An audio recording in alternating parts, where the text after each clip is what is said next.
সকালের ভাগবতম ক্লাসে সবাইকে স্বাগত জানাই। আজকের পাঠ্য বিষয় প্রথম স্কন্ধ, দ্বিতীয় অধ্যায়ের দিব্য ভাব ও দিব্য সেবা, 20 নম্বর শ্লোক।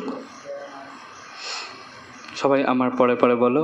এবম প্রসন্ন মনসা ভগবদ ভক্তি যোগত ভগবত তত্ত্ববিজ্ঞানম মুক্ত সংঘর্ষ জায়তে। এবম প্রসন্ন মনস ভগবদ ভক্তি যোগত ভগবত তত্ত্ববিজ্ঞানম মুক্ত সংঘর্ষ জায়তে। প্রভুজি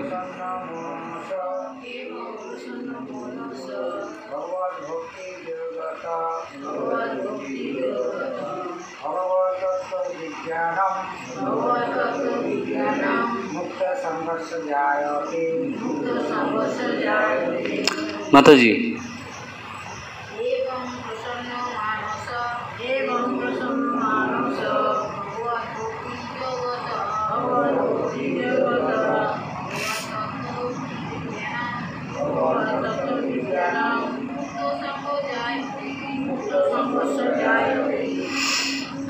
এবং এইভাবে প্রসন্ন প্রসন্ন মনস মনের ভগবত ভক্তি শ্রদ্ধা সহকারে ভগবানের সেবা যোগত প্রভাবে ভগবত পরমেশ্বর ভগবান সম্বন্ধীয় তত্ত্ব জ্ঞান বিজ্ঞানম বিজ্ঞান মুক্ত মুক্ত সংঘর্ষ সঙ্গের জায়তে কার্যকরী হয়। অনুবাদ শ্রবণ করো। এইভাবে শুদ্ধ সত্ত্বে অধিষ্ঠিত হয়ে ভক্তিযোগে যুক্ত হবার ফলে যার চিত্ত প্রসন্ন হয়েছে তিনি সব রকম জড়বন্ধন মুক্ত হয়ে ভগবত তত্ত্ববিজ্ঞান উপলব্ধি করেন। এইভাবে শুদ্ধ চিত্তে শুদ্ধ সত্ত্বে অধিষ্ঠিত হয়ে, শুদ্ধ সত্য মানে কি? আগামী দিন শুদ্ধ সত্য নিয়ে কথা হয়েছিল, কিন্তু কেউ কোনো প্রশ্ন করেনি। শুদ্ধ সত্য মানে কি বলো? আগের দিন হয়েছিল না? তমগুণ, রজগুণ, সত্যগুণ। এখন শুদ্ধ সত্যটা কি? শুদ্ধ সত্য হচ্ছে সেটাই, আমরা যখন কেউ রজগুণে আছি তার মানে বুঝতে হবে তার মধ্যে রজগুণের প্রভাব বেশি, কিন্তু তার মধ্যে সত্যগুণ কম আছে এবং তমগুণ কম আছে, কিন্তু মিশ্রিত। শুদ্ধ রজ নয় যে সবসময় সে রজগুণে থাকতে পারবে না, কিছু সময় সে তামসিক হয়ে পড়বে, মানে ঘুম নিদ্রায় আচ্ছন্ন হবে, আবার কিছু সময় সাত্ত্বিক হবে। আবার যে সত্যগুণে আছে তার মানে তার গুণের প্রভাবটা বেশি সত্যগুণের, কিন্তু তিনি সবসময় সত্যগুণে থাকবেন না, তিনি মাঝে মধ্যে রজগুণের দ্বারা প্রভাবিত হয়ে রাগান্বিত হবেন, আবার ক্রোধান্বিত হবেন, আবার তামসিক গুণের প্রভাবে নিদ্রা অলস হয়ে পড়বেন কিছু সময়ের জন্য হলেও। মানে সেটা হচ্ছে কি মিশ্র সত্য, মানে রজগুণ তমগুণ মিশ্র একটা সত্যগুণ। কিন্তু শুদ্ধ সত্য কি? শুদ্ধ সত্য হচ্ছে নির্গুণ, এই তিনটি গুণের উপরে। এই নির্গুণ ভগবত ভক্তের কোনো গুণ থাকে না, না সে তামসিক গুণের দ্বারা প্রভাবিত হয়, না সে রাজসিক গুণের দ্বারা প্রভাবিত হয়, না সে সাত্ত্বিক গুণের দ্বারা, সেই তিনটে গুণের উপরে। এটাকে বলা হয় নির্গুণ বা শুদ্ধ সত্য। বুঝতে পেরেছে শুদ্ধ সত্য কি? তো এইভাবে যখন শুদ্ধ সত্ত্বে অধিষ্ঠিত হয়ে ভক্তিযোগে যুক্ত হবার ফলে, তা শুদ্ধ সত্ত্বে অধিষ্ঠিত হলে কি হয়? ভক্তিযোগে যুক্ত হওয়া যায়, তাই না? ভক্তিযোগ, ভগবানের ভক্ত হওয়া যায়, নির্গুণ হওয়া যায়, তাই না? তো এইভাবে যখন আমরা শুদ্ধ সত্ত্বে অধিষ্ঠিত হয়ে ভক্তিযোগে যুক্ত হওয়ার ফলে যার চিত্ত প্রসন্ন হয়েছে, চিত্ত মানে মন প্রসন্ন হয়েছে, তিনি সব রকম জড়বন্ধন মুক্ত হয়ে ভগবত তত্ত্ব বিজ্ঞান উপলব্ধি করেন। এই যে ভগবত তত্ত্বরূপ বিজ্ঞান, প্রকৃত বিজ্ঞান, হ্যাঁ, এটাকে তিনি উপলব্ধি করতে পারেন। তাৎপর্য, শিল প্রভুপাদ কি তো তাৎপর্য, শিল প্রভুপাদ কি। ভগবদ গীতায় 7 নম্বর অধ্যায়ের 3 নম্বর শ্লোকে বলা হয়েছে যে হাজার হাজার মানুষের মধ্যে কেবল 2-1 সৌভাগ্যবান মানুষই জীবনের যথার্থ উদ্দেশ্য সাধনে প্রয়াসী হন। হ্যাঁ, হাজার হাজার মানুষের মধ্যে। এটা কোথায় বলা হচ্ছে? শ্রীমদ্ ভগবদ গীতার 7 নম্বর অধ্যায়ের 3 নম্বর শ্লোক। আমরা এখন 6 নম্বর অধ্যায়ে আছি। খুব তাড়াতাড়ি 6 নম্বর অধ্যায় শেষ হয়ে 7 নম্বর অধ্যায়ে প্রবেশ করব। তো সেই 7 নম্বর অধ্যায়ে বলা হচ্ছে কি, 7 নম্বর অধ্যায় 3 নম্বর শ্লোকে যে হাজার হাজার মানুষের মধ্যে কেবল 2-1 সৌভাগ্যবান মানুষ। এখানে কত মানুষ, জনসংখ্যা কত এই পাড়ায় বা এই গ্রামে? কতজন মানুষ এখানে এসছে? অনেকে বলে এই কেউ আসে না, কারণ এটা তো গীতাতে বলা আছে যে সবাই আসবে না। ভগবান স্বয়ং বলেছেন এটা, আর অন্য কেউ না, ভগবান স্বয়ং অর্জুনকে বলেছেন। আমরা শ্লোকটা একটু পরে পড়বো যে হাজার হাজার মানুষের মধ্যে কেবল 2-1 সৌভাগ্যবান মানুষই জীবনের যথার্থ উদ্দেশ্য সাধনে প্রয়াসী হন। অধিকাংশ মানুষই রজ এবং তমগুণ দ্বারা প্রভাবিত, এবং তাই তারা সর্বদাই কাম, ক্রোধ, লোভ, মোহ, অজ্ঞান এবং নিদ্রায় মগ্ন। অধিকাংশ মানুষ তাহলে কি রজ এবং তমগুণের দ্বারা প্রভাবিত, যে রিপু, সেগুলোতেই তারা আটকে আছে, সেগুলোতেই তারা মগ্ন। অর্থাৎ এই রজগুণের প্রভাবে কি হচ্ছে? কাম, ক্রোধ, লোভ, মোহ, অজ্ঞানতা, মোহ আসছে। আর তমগুণের প্রভাবে অজ্ঞানতা আর এই নিদ্রা, তমগুণ, তামসিক। এইরকম বহু নবরূপী পশুর মধ্যে কদাচিৎ একজন মানুষ মানব জীবনের উদ্দেশ্য সম্বন্ধে অবগত হয়ে তা সেই কর্তব্য সম্পাদনে প্রয়াসী হন। এইরকম বহু নবরূপী পশুর মধ্যে, হ্যাঁ, কদাচিৎ একজন মানুষ পশুর মধ্যে মানব জীবনের উদ্দেশ্য সম্বন্ধে অবগত হয়ে তা সেই কর্তব্য সম্বন্ধে প্রয়াসী হন। হ্যাঁ, আর এই রকম হাজার হাজার সিদ্ধিকামী মানুষের মধ্যে কেবল 2-1 মাত্র তত্ত্বগতভাবে পরমেশ্বর ভগবান শ্রীকৃষ্ণকে জানতে পারে। ভগবদ গীতাতে 18 নম্বর অধ্যায়ের 55 নম্বর শ্লোকে আরো বলা হয়েছে যে পরমেশ্বর ভগবান শ্রীকৃষ্ণকে জানার যে বিজ্ঞান, তা কেবল ভক্তিযোগের মাধ্যমেই জানা যায়। হ্যাঁ, তাহলে কি বোঝানো হচ্ছে এখানে? যে এইরকম বহু নবরূপী পশুর মধ্যে কদাচিৎ একজন মানুষ মানব জীবনের উদ্দেশ্য সম্বন্ধে অবগত হয়ে তার সেই কর্তব্য সম্পাদনে প্রয়াসী হন। মনুষ্য জীবনের উদ্দেশ্য কি? মনুষ্য জীবনের উদ্দেশ্য কেউ জানো না? হ্যাঁ, কৃষ্ণ প্রেম লাভ, এটাই হচ্ছে মনুষ্য জীবনের উদ্দেশ্য। যেন তেন প্রকারেণ মনটাকে যেন সবসময় কৃষ্ণের নিবন্ধ থাকবে, কৃষ্ণ সেবায় সারাদিন কাটবে, কৃষ্ণ কথায় সারাদিন কাটবে। যেদিনও গৃহে ভজন দেখি, কি হয় সেদিনটা গৃহে কি হয়? হ্যাঁ, সেদিন গৃহ বৃন্দাবন, তাই না? আগের দিন পড়ছিলাম ভক্তি বিনোদ ঠাকুরের একটা ভজন, গোলক ভাই, সেদিনও গৃহে গোলক ভাই, মানে সেদিন মনে হচ্ছে কি গৃহে গোলক বৃন্দাবন।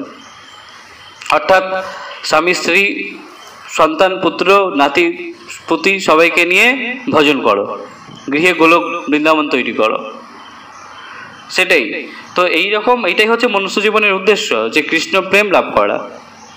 যতক্ষণ না আমরা সম্পূর্ণরূপে কৃষ্ণের শরণাগত হচ্ছি, কৃষ্ণ প্রেম সামান্যতম জড় বাসনা যদিও হৃদয়ে থাকে তাহলে হবে না। সম্পূর্ণরূপে কৃষ্ণে যখন আমরা শরণাগত হচ্ছি, সর্বধর্মান পরিত্যাজ্য, সব ধর্ম পরিত্যাগ করে মাম একম শরণাম ব্রজ, একমাত্র আমার শরণ নয়, মাম একম, আমার শরণাগত হও, এটাই শিক্ষা। আর এটাই হচ্ছে ধর্ম। ধর্ম কি? ভগবান ধর্ম মানে কি বলল? সর্বধর্মান পরিত্যাজ্য, সব ধর্ম পরিত্যাগ করো।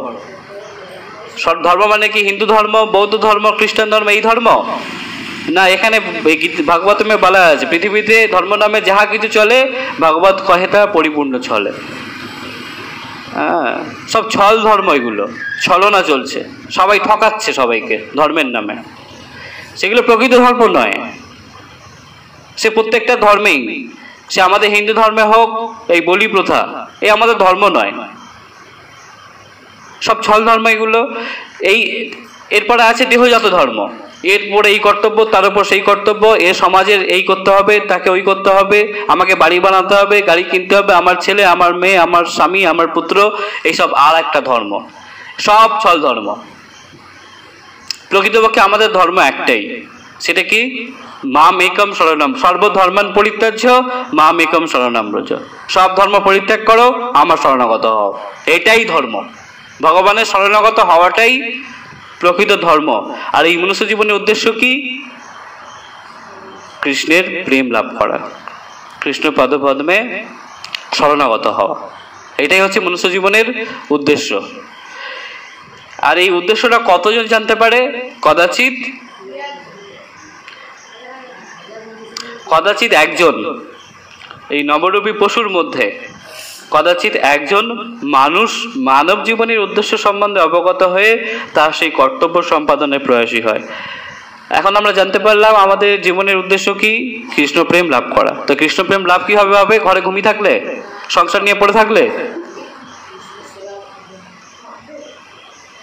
কৃষ্ণকে সেবা করার মাধ্যমে।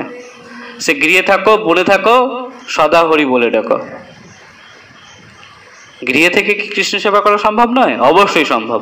গৃহস্থ ভক্তরা কি করে? সবসময় মন্দিরে পড়ে আছে তারা? না, গৃহে থেকে তারা কি করছে? কৃষ্ণের সংসার করো, ছাড়ি অনাচার, সমস্ত অনাচার পরিত্যাগ করো, সমস্ত অপরাধ, এতদিন যা হয়েছে হয়েছে, এতদিন যে অপরাধ করেছি, এতদিন যা পাপ কর্ম করেছি, আজকের থেকে নতুন জীবন। ভগবানের কাছে গিয়ে প্রার্থনা করো, আজকে থেকে আমি আর কোনো অপরাধ করব না, এখন থেকে আমি তোমার, তুমি আমার, আমি তোমার। এই হচ্ছে প্রকৃত সম্পর্ক, নিত্য সম্পর্ক। কার সাথে? আমার স্বামীর সাথে, আমার স্ত্রীর সাথে নিত্য সম্পর্ক। আমি আমার, তুমি তোমার, আমি আমার, তুমি আমার, এইটা এই সম্পর্ক। এইটা কোনো নিত্য সম্পর্ক নয়। আমি স্ত্রীকে গিয়ে বলছি তুমি আমার, আমি তোমার, এ নিত্য সম্পর্ক নয়। নিত্য সম্পর্ক কোনটা? ভগবানকে গিয়ে বলা, হে জগন্নাথ, তুমি জগতের নাথ, তুমি পুরো জগতেরই নাথ, তো আমি তো জগতের একজন জীব, তোমার প্রজা, তাহলে আমিও তো, তোমার আমার দেখা ভরণ পোষণের দায়িত্ব কার? আমার দেখার দায়িত্ব কার? অবশ্যই তোমার। তুমি তো জগতের নাথ, তাই না? তাহলে তিনি হচ্ছেন জগতের নাথ, আমরা হচ্ছি জগতের তার প্রজা, তাই না? তার দাস। এইরকম ভাবে ভগবানের কাছে প্রার্থনা করো, হে ভগবান, এখন যা হয়ে গেছে গেছে, এখন থেকে সর্বধর্মের পরিত্যাজ্য মাম একম শরণম ব্রজ, এখন থেকে আমি তোমার শরণাগত হলাম। ঠিক যেভাবে অর্জুন শরণাগত হয়েছিলেন। তারপর আমরা পড়ি, তাহলে কদাচিৎ একজন মানুষ মানব জীবনের উদ্দেশ্য সম্বন্ধে অবগত হয়ে তার সেই কর্তব্য সম্পাদনের প্রয়াসী হয়।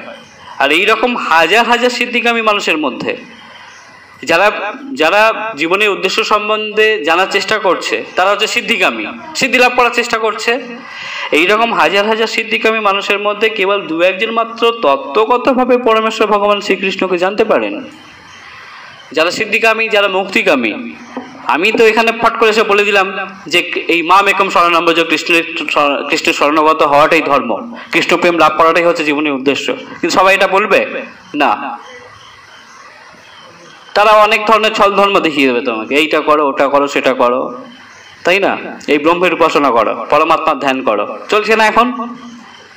পরম পিতা চলছে, এই চলছে, সেই চলছে, হেনা চলছে, কত রকমের কত ধর্ম, ছল ধর্ম চলছে না? তারা কি বলবে এই কৃষ্ণ শরণাগত হও? না। অনেকেই তো আছে কৃষ্ণকে পরমাত্মা রূপে মানেই না, ওরা পরমাত্মা বলবে কিন্তু কৃষ্ণ পরমাত্মা এটা বলবে না। তো এখন কথা হচ্ছে কি, তাহলে যারা সেই ধর্মে যারা পড়ে যাচ্ছে, যারা দুর্ভাগ্যবশত হোক, কর্মের বশত হোক, যারা ওই রকম কোনো গুরুদেবের অধীনে চলে গেল, তারা কিন্তু কৃষ্ণকে জানতে পারলো না। পারলো তারা?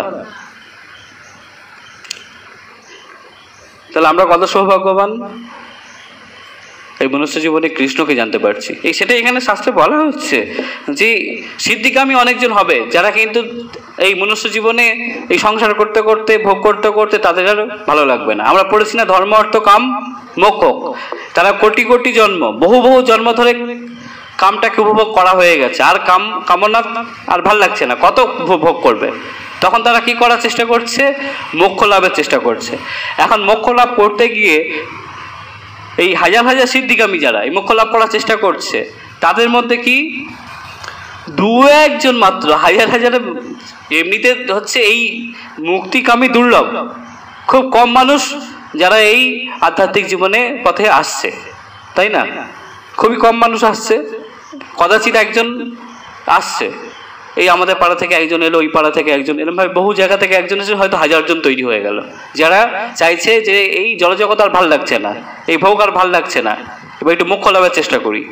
সেই রকম হাজার হাজার যারা মোক্ষ লাভ করার চেষ্টা করছে, তাদের মধ্যে আবার কি দু একজন মাত্র তত্ত্বগতভাবে ভগবান শ্রীকৃষ্ণকে জানতে পারে। কৃষ্ণ ভক্ত কত দুর্লভ!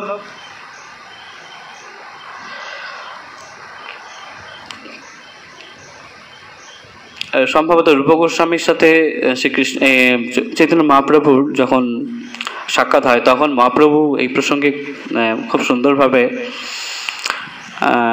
তিনি ব্যাখ্যা করেছেন যে কৃষ্ণ ভক্ত কত দুর্লভ। কোনো একদিন সময় হলে সেটা নিয়ে আমরা আলোচনা করব।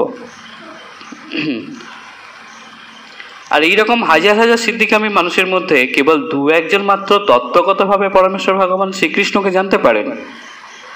ভগবদ গীতাতে 18:55 আরো বলা হয়েছে কি, যে পরমেশ্বর ভগবান শ্রীকৃষ্ণকে জানার, পরমেশ্বর ভগবান শ্রীকৃষ্ণকে জানার যে বিজ্ঞান, তা কেবল ভক্তি যোগের মাধ্যমেই জানা যায়। তাহলে কৃষ্ণকে কিভাবে জানা যায়?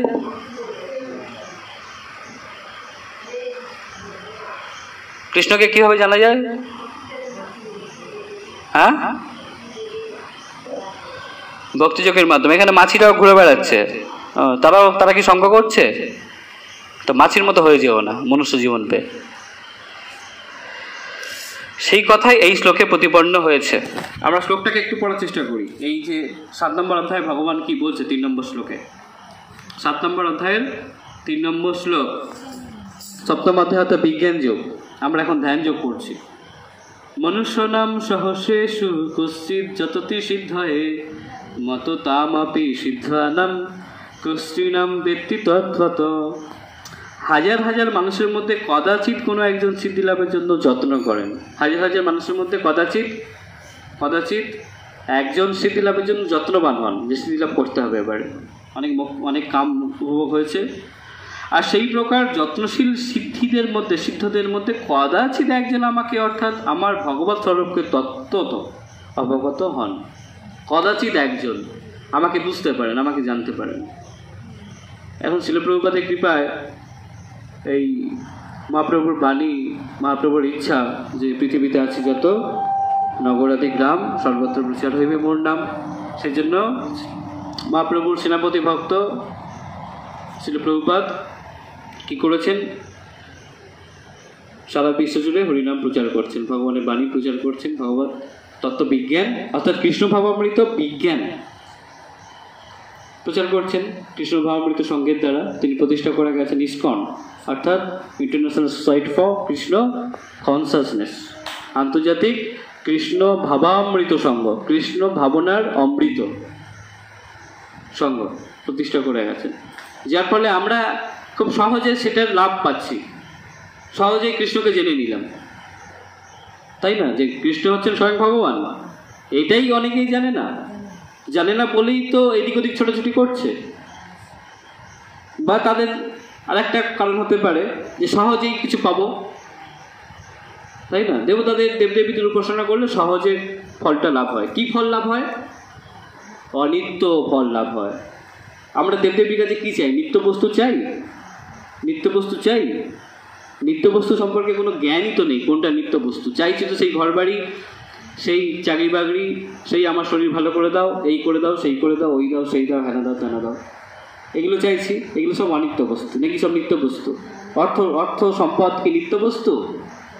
হ্যাঁ, অনিত্য বস্তু। তো অনিত্য বস্তু তারা দান করতে পারবেন দেবদেবীরা, কিন্তু নিত্য বস্তু কেবল দেবার ক্ষমতা রাখেন কে? আর নিত্য বস্তুটা কি? নিত্য বস্তু হচ্ছে ওই কৃষ্ণের সেবা, কৃষ্ণের প্রেম, এটাই হচ্ছে নিত্য বস্তু, নিত্য স্বরূপ। এটাই আমাদের কৃষ্ণের দাস আমরা। সেই কথাই এই শ্লোকে প্রতিপন্ন হয়েছে যে ভগবানকে তাহলে কীভাবে জানা যাবে? ভক্তিযোগের মাধ্যমে। কিভাবে? ভক্তিযোগ মানে কি? ব্যাস, ভক্তিযোগ মানে কি? ওসব কিছুতে ভক্তিযোগ না, ওগুলো ভগবানের সেবাটাই হচ্ছে ভক্তিযোগ। ওসব করে যদি সেবা না করলাম, ভক্তিযোগ হলো কি করে? ওটাই মেন কথা, যে ভগবানের সেবাটাই হচ্ছে ভক্তিযোগ। এগুলো তো জ্ঞানযোগ হয়ে গেল। ওসব বই পড়লাম, এই করলাম, সেই করলাম, অনেক জ্ঞান হলো, কিন্তু বিজ্ঞান আর হলো না, সাক্ষাৎকার হলো না। আম সম্পর্কে অনেক শুনলাম, আম খাওয়া হলো না। তাহলে বুঝতে পারবো আমটা কি জিনিস? এই আম সম্পর্কে শুনছি, ভক্তি সম্পর্কে শুনছি, কৃষ্ণ সম্পর্কে শুনছি, কিন্তু কৃষ্ণের সেবা হলো না। তার মানে দিব্য আনন্দ লাভ হলো না, চিন্ময় আনন্দ লাভ হলো না, মানে আমের স্বাদ পাওয়া গেল না। ভক্তিযোগ মানেই, ভক্তি মানেই ভক্ত কি করবে? ভক্তি করবে, ভগবানের সেবার দ্বারা ভক্তি করবে। স্ত্রী কি করবে? স্বামীকে ভালোবাসে, তার মানে কি? শুধু স্বামী সম্পর্কে শুনবে, আমার স্বামী এই করে, ওই করে, সেই করে, আর খালি ঘুমোবে? নাকি স্বামীর জন্য রান্না করবে, তার জন্য জামা কাপড় ধুয়ে দেবে? এই যে সেবা করছে তো স্বামীকে, এটাই ভালোবাসা। বা পুত্রকে ভালোবাসি, তার মানে কি? পুত্রের জন্য রান্না করবো, পুত্রকে টাইম মতো স্কুলে পাঠাবো, তার কাপড় জামা ধুয়ে পরিষ্কার করে দেবো, তাকে স্নান করাবো, তাকে ঘুম থেকে তুলবো। নাকি ভালোবাসি বলে ঘুমাবো, খালি ভোরবেলা স্কুলে যাবে, আমি ঘুমাচ্ছি, ও ঘুমাচ্ছে, নাকে স্কুলে চলে গেল। এটা কি ভালোবাসা? ভালোবাসা মানে কি? তাকে তাহলে সেবা করা, তার জন্য কিছু করা, এটাই ভালোবাসা। তো ভগবানকে ভালোবাসি মানে কি? তাহলে ভগবানের জন্য কিছু করতে হবে। এটা পরিষ্কার কথাবার্তা। যাই হোক, তারপর আমরা পড়ি। তাহলে সেই কথাই এই শ্লোকে প্রতিপন্ন হয়েছে। কোনো সাধারণ মানুষ অথবা মানব জীবনের উদ্দেশ্য সাধন করেছেন যে মানুষ, তিনিও পরমেশ্বর ভগবানকে বিজ্ঞানসম্মতভাবে অথবা পরিপূর্ণরূপে জানতে পারেন না। কি বলা হচ্ছে? মানব জীবনের উদ্দেশ্য সাধন করেছেন যে মানুষ, তিনিও পরমেশ্বর ভগবানকে বিজ্ঞানসম্মতভাবে অথবা পরিপূর্ণরূপে জানতে পারেন না। কেন? মানব জীবনের উদ্দেশ্য তখনই সিদ্ধি হয়। কখন সিদ্ধি হয়? যখন মানুষ বুঝতে পারে যে সে জড় পদার্থ নয়। এই যে এক্ষুনি এটা নিয়ে আলোচনা হচ্ছিল, মানব জীবনের উদ্দেশ্য কখন সাধিত হচ্ছে, কখন সিদ্ধি হচ্ছে? যখন মানুষ বুঝতে পারে সেই দেহ নয়, এই জড় দেহ সে নয়, তার স্বরূপে সে হচ্ছে চিন্ময় আত্মা। এই জড় দেহটা আমাদের স্বরূপ নয়, এটা জড় পদার্থ, তাই না? শরীরটা জড় পদার্থ নয়, জড় দেহ। যখন কেউ সে কথা জানতে পারে, তখন আর জড় জগতের প্রতি কোনো আসক্তি থাকে না। কোন কথা জানতে পারলে? আত্মা, আমি জড়দেহ নই, এটা যখন জানতে পারবো, তখন কি আর এই জড় জগৎকে ভোগ করার আর ইচ্ছা থাকবে না? থাকবে না। তখন এই জড় আসক্তি থাকে না। সে তৎক্ষণাৎ জড় কামনা বাসনাগুলি পরিত্যাগ করে। তার চিন্ময় স্বরূপে সে তখনই যথার্থ প্রসন্নতা অনুভব করে। যখনই এই জড় বাসনা পরিত্যাগ হলো, তখনই চিন্ময় আনন্দ লাভ আসা শুরু করলো। ভোগ আর ভক্তি হাত ফাঁকা করলে তবে তো একটা জিনিসকে ধরতে পারবো। হাতে ভোগ ভর্তি করে রেখেছি, খাবো, এই করবো, সেই করবো, ভক্তি হবে? হবে না। হাত ফাঁকা হবে, তবে তো ভক্তিকে ধরতে পারবো।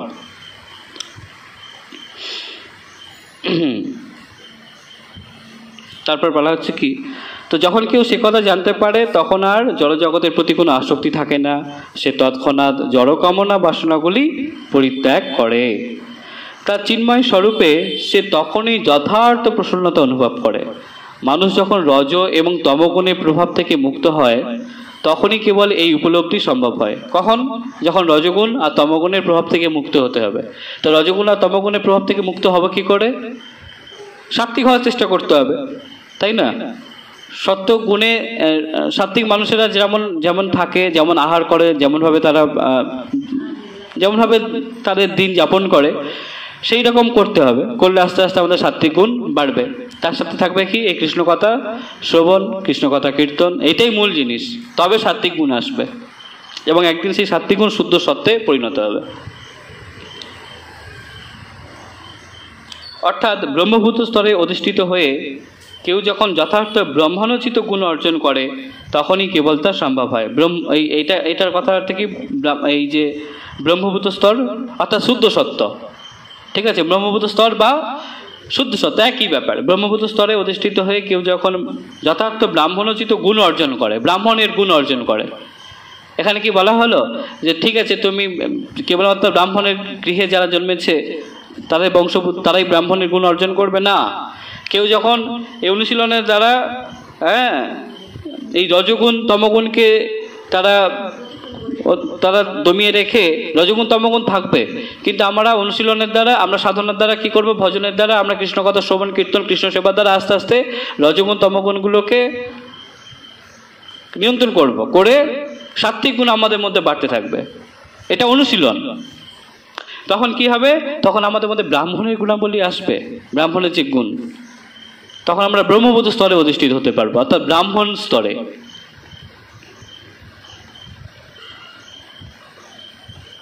ব্রাহ্মণ হচ্ছেন সত্যগুণের প্রতীক।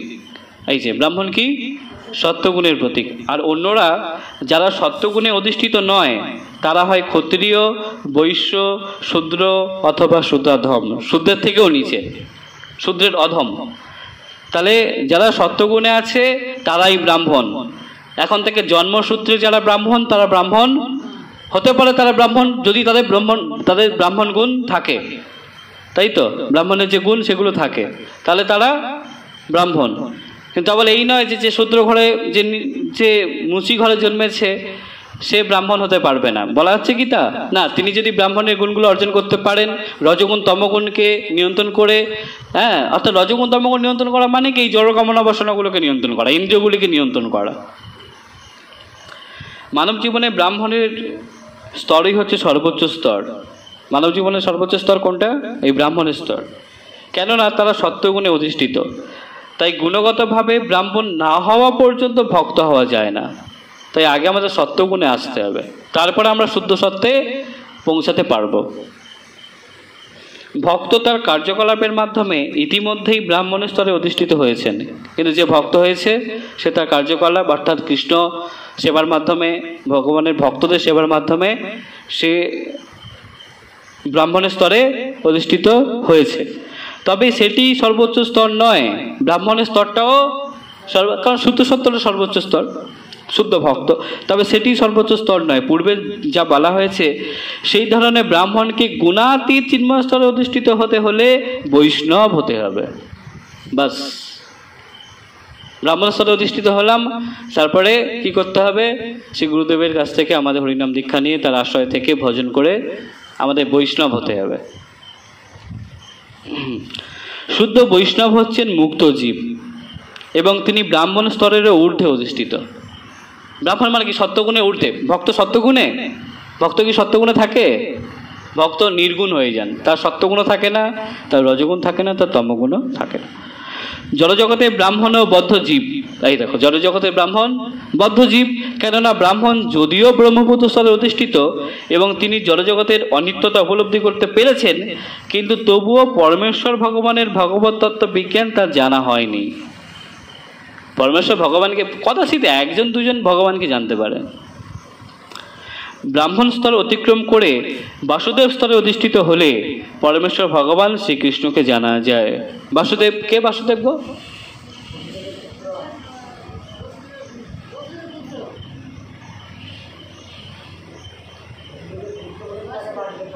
ব্রাহ্মণ স্তরে অতিক্রম করে বাসুদেব স্তরে অধিষ্ঠিত হলে পরমেশ্বর ভগবান, অর্থাৎ শুদ্ধ সত্ত্বে অধিষ্ঠিত হলে। বসুদেব হচ্ছে শুদ্ধ স্তরের, শুদ্ধ সত্ত্বের প্রতীক। শুদ্ধ সত্ত্বে অধিষ্ঠিত হলে তাহলে কি হয়, ভগবান কোথায় এসেছিলেন? বসুদেবের কোথায়? হৃদয়ে প্রকাশ হয়েছে না? আমাদের হৃদয়ে ভগবান প্রকাশ পাচ্ছে।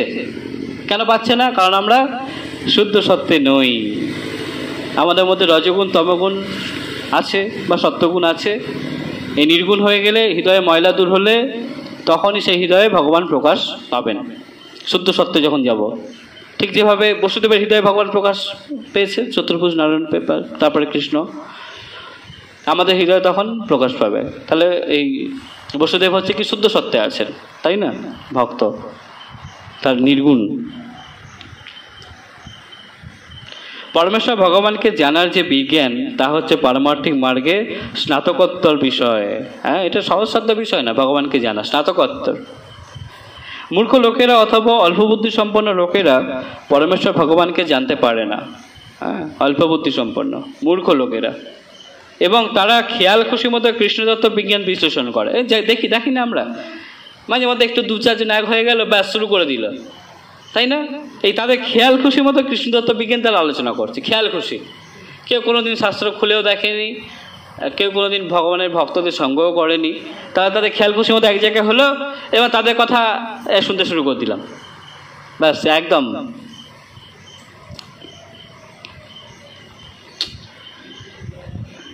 তাহলে তারা তাদের খেয়াল খুশি মতো ভগবত তত্ত্ব তারা আলোচনা করে। কেউ যদি ব্রাহ্মণ স্তরে অধিষ্ঠিত হওয়া সত্ত্বেও জড়জগতে গুণের প্রভাব থেকে মুক্ত হতে না পারে, তাহলে তার পক্ষে ভগবত তত্ত্ব বিজ্ঞান লাভ করা সম্ভব হয় না। কেউ যদি ব্রাহ্মণ স্তরে অধিষ্ঠিত হয়েছে কিন্তু জড়জগতে গুণের প্রভাব, গুণগুলো কি, এই সত্যতম রজ থেকে তিনি মুক্ত হয়নি এখনো। সাত্ত্বিক থাকলেও হবে না, শুদ্ধ সত্যে যেতে হবে, নির্গুণ। তাহলে তার পক্ষে ভগবত তত্ত্ব বিজ্ঞান লাভ করা সম্ভব হয় না। কেন? কোনো যথার্থ ব্রাহ্মণ যখন বৈষ্ণবে পরিণত হন তখন তিনি জড়জগতের প্রভাব থেকে সম্পূর্ণরূপে মুক্ত। কারণ ব্রাহ্মণও সকাম হতে পারে, সকামী হতে পারে না, ফলকামী হতে পারে না ব্রাহ্মণও, কিন্তু বৈষ্ণব কি ফলকামী হবেন না? তার সব কিছু কেবলমাত্র ভগবানের জন্য, ভগবানের উদ্দেশ্যে সব কিছু তিনি করেন। তাই তখন তিনি জড়জগতের প্রভাব থেকে সম্পূর্ণরূপে মুক্ত, তাই তিনি নির্গুণ হয়ে যান, ভগবানের জন্য সব কিছু তিনি করছেন। এবং সেই আত্মতৃপ্ত অবস্থায় পরমেশ্বর ভগবানকে যথাযথভাবে জানতে পারেন। সেই রকম আত্মতৃপ্ত অবস্থায় ভগবানকে যথাযথভাবে জানা যায়। কোনো প্রশ্ন থাকলে তাড়াতাড়ি করো, ক্ষমা চাচ্ছি, অনেক সময় নিয়ে নিয়েছি তোমাদের। 6:51। আচ্ছা আচ্ছা, এই পাঠটা তাহলে বিশ্রাম থাকুক। বাঞ্ছা কল্পতরুভ্যশ্চ কৃপা সিন্ধুভ্যেব চ পতিতানাং পাবনেভ্যো বৈষ্ণবেভ্যো নমো নমঃ। অনন্ত অনন্ত করে বৈষ্ণববৃন্দ কি, শ্রীল প্রভুপাদ কি, সমবেত গৌর ভক্তবৃন্দ কি, নিতাই গৌর প্রেমানন্দে। হরি হরি বল, হরে কৃষ্ণ।